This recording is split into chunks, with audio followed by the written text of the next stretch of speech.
This is the part 2 of chapter 1, business environment. In the last class, we have discussed about what is business environment, its features and importance. Today, we are going to learn about the dimensions of business environment. There are two main dimensions of business environment. One is micro environment, another one is macro environment. Let's discuss about micro environment. So, microenvironment are those internal and external factors which have direct influence on the or direct impact on the working of the business organization. The components of microenvironment, that is microenvironment is subdivided into two factors or two components. Those are internal factors and external factors. Now let's talk about the internal factors. Now internal environment are those factors which exist within the organization, and the business organization has direct control over these factors. Those can be the strength as well as weakness of the company. Now let us discuss about the main internal factors which influence the business organization. The first one is corporate culture. Now see, every businessman who starts a business has certain visions, values and beliefs with which he starts the business. Now, the same values and beliefs has to be followed by the top management as well as by the other employees of the organization. If the whole organization and its member has the same value system, so the company can run more successfully.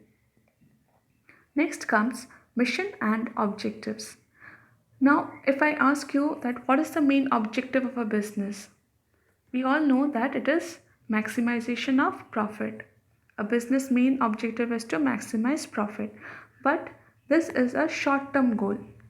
When we talk about mission, it is a long term perspective which indicates that what is the purpose of the organization in a long term. According to its purpose, its business philosophy, the company will provide its guidelines, it will set its priorities, its strategies, and also the development process, so that after a long in the long period of time, it will be able to establish itself in a much more wider way. Next comes number 3, third point, that is top management structure. Now see, it is talking about the composition of the board of directors.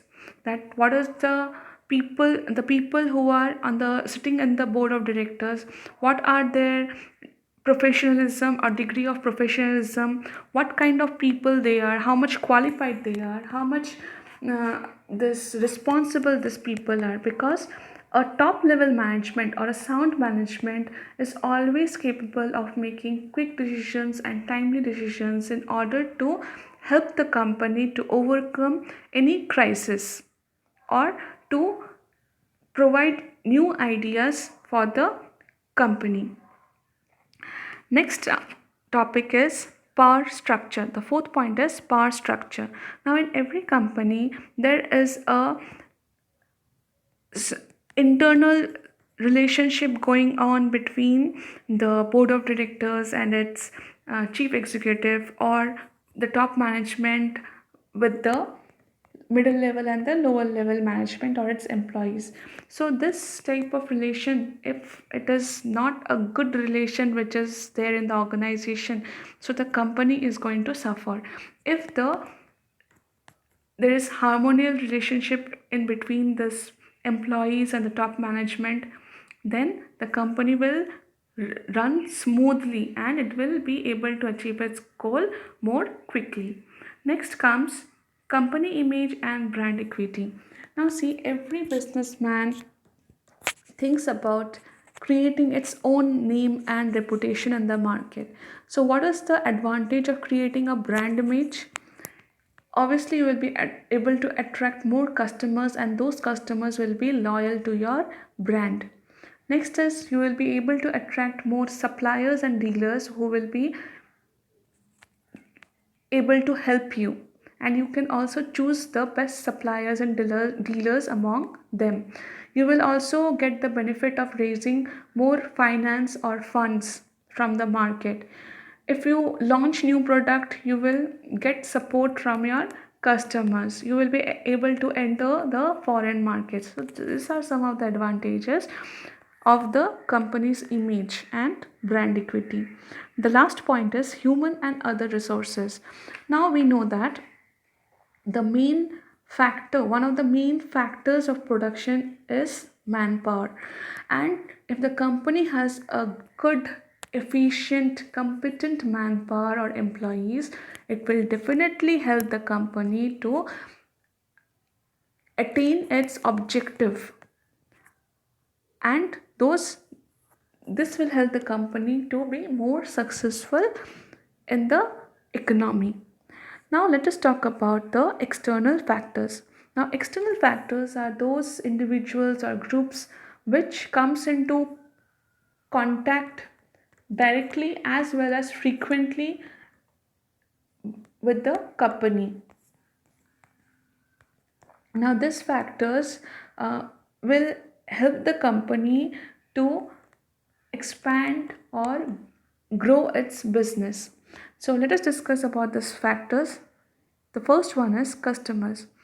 Obviously, when a business is set up, its main aim is to satisfy its customers, because all the products and services which are being produced, ultimately, if the customer is not consuming those products or services, it is useless.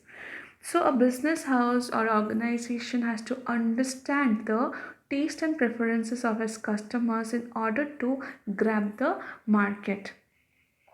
It has to target a specific type of people or type of group or market segment, so that it can work more productively in that sector. Next comes competitors. Whenever you enter the market, you are bound to have some competition. Even if you are the one with the new product, after certain time you will see that there are many more firms which have come up with the similar sort of products. Next is suppliers. Now, suppliers are those people who will give you or provide you with the raw materials, or who provides the company with the raw materials and components. So now, definitely a business should have a reliable source of supply. Otherwise, it might happen that the company is running properly and certainly there is no supply or some interruption is there.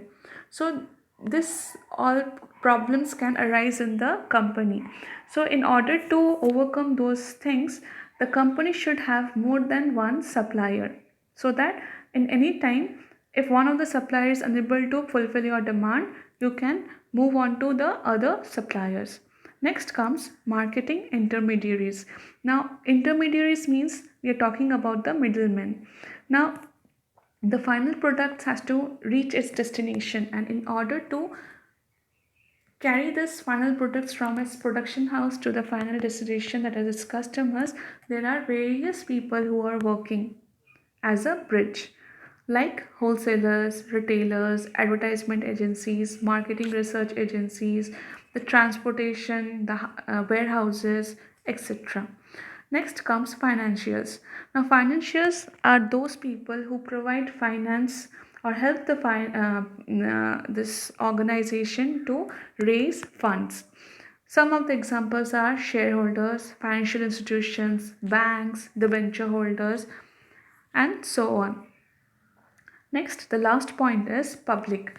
Now, public here represents those groups which has interest in the, or who are having interest in the company, or who have influence in the company's ability to achieve its objective. Those people, for example, we can tell the media, the environmentalists, the NGOs, the local community, who has the power to influence the ability of the company. Now let's talk about the macro environment. So what is macro environment? It is the general environment within which the business firm and its forces in its micro environment operates. A company neither interacts directly nor regularly with the macro environment, and also the company or the organization does not have any control over these factors. The third point is macro environment forces create opportunities as well as pose threats to the company. Now let us discuss about the five components or four different components of micro environment. The first one is economic environment. Economic environment is consists of the factors or the forces which helps in the production and distribution of wealth. For example, if we talk about the economic policies like fiscal policy, monetary policy, industrial policy, the economic indices like the gross national product, the per capita income, the interest rates, the rate of inflations, the transportation, communication power, the market conditions, the degree of competition in the market. This all factors, the 5 year planning, the nature of the economic system in our country, these are the economic environment which has which will definitely have some impact on the working of the business organization. Now, the next is social and cultural environment. Now, social and cultural environment are those factors which or those cultural and social forces which are within the organization. For example,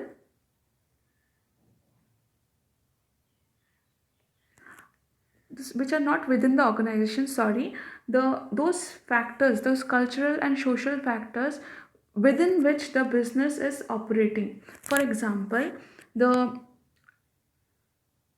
the social attitudes, customs, traditions of the people of our country, the education levels, the awareness of rights among the people, the social concerns like pollution, corruption, the discrimination going on in the society, the social uh, this demographic trends like the size of the population, the age composition, the male female ratio, income distribution of the people, and etc.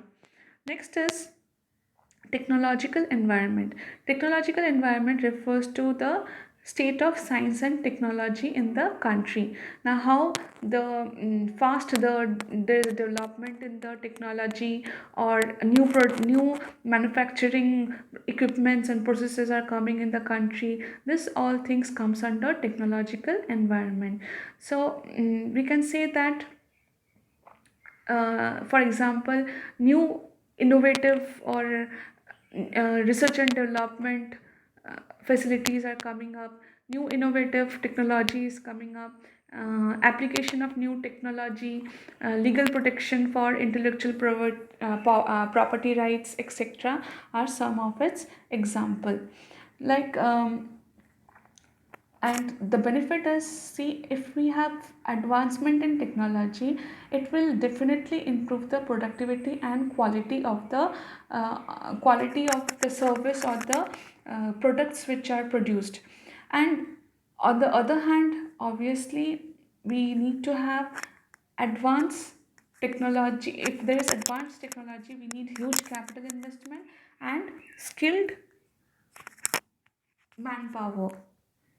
So this is also creating a disadvantage in the sense is uh, more old technologies or old machineries are getting obsolete, and also the workers who are not that much efficient are, and the company might lag behind in the competition. Next, talking about the political and legal environment. Now, political environment, We can tell about those public affairs and the forces which has an impact on the business. For example, our constitutional framework, the political system in the country, the state and the center relationship,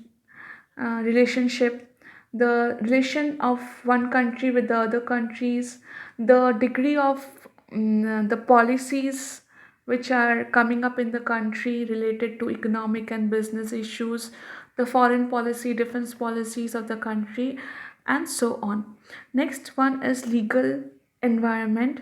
Legal environment, that is the within which framework of laws and regulation the business has to function. Now this under this there are certain components like rights and duties of the citizen as it is mentioned in our constitution, the flexibility and adaptability of laws, the laws which are concerned about the promotion, operation and expansion of business, the judicial system in our country are some of the components of legal environment.